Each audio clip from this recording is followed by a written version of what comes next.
Ladies and gentlemen, what the hell is going on with David Morrell Jr.?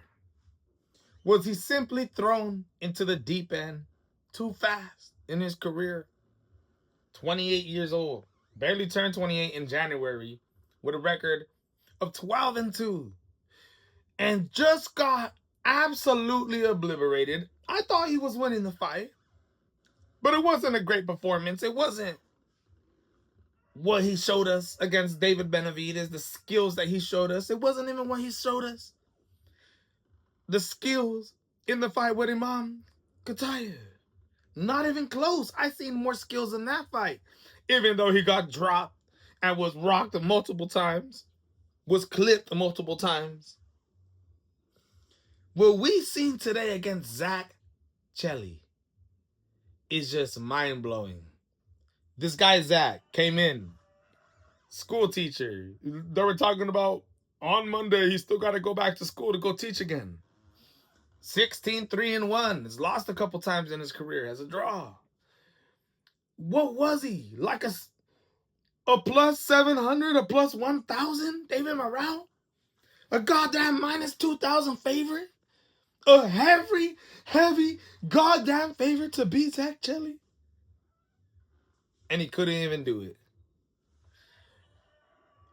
I think David Benavidez, the effect that David Benavidez puts on fighters, first of all, there's the Canelo effect, where dudes want to outprice themselves to be able to get away from fights with David Benavidez, right?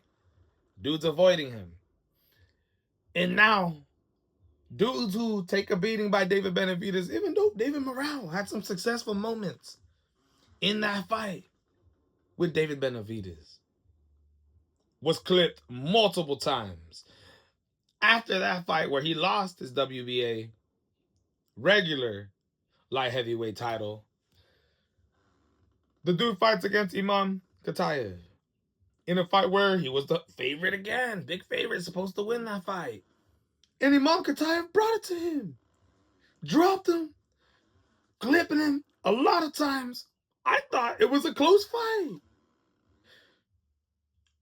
But they gave it to the David Morrell Jr. Now that was his next fight. Zak Chelli was his next fight after that one.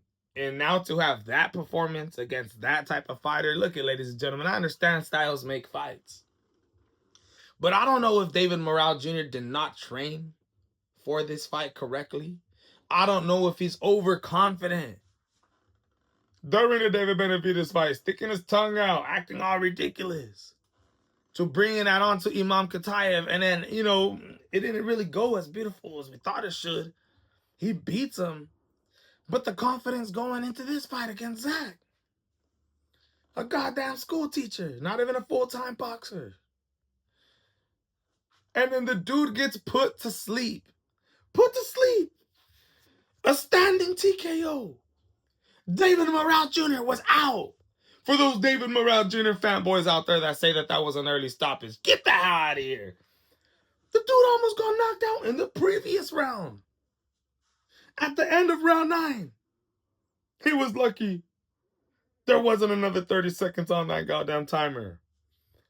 Round 10, my goodness. A new star is born. And David Morrell Jr., like I said, I don't know if he is just too confident as a dude or put into the deep end too fast in his career. And even though he's only 28, he's shot. He's a shot fighter. His defense isn't as good as we actually thought it was. The technique, the smoothest, the Cuban style was more beautiful when he utilized it against David. A better fighter than Zak. Better against Imam Katayev. A better fighter than Zak. Probably. Styles make fights, but god damn, David. Where was the skills at? Absolutely horrible performance, man. And I think that's a huge hit to the stock of a fighter who really isn't headlining cards anymore. Unless he's, fighting against David Benavidez. But other than that, I mean, my goodness, man. Let me know what you guys think of David Morrell Jr.'s performance today. Absolutely crazy.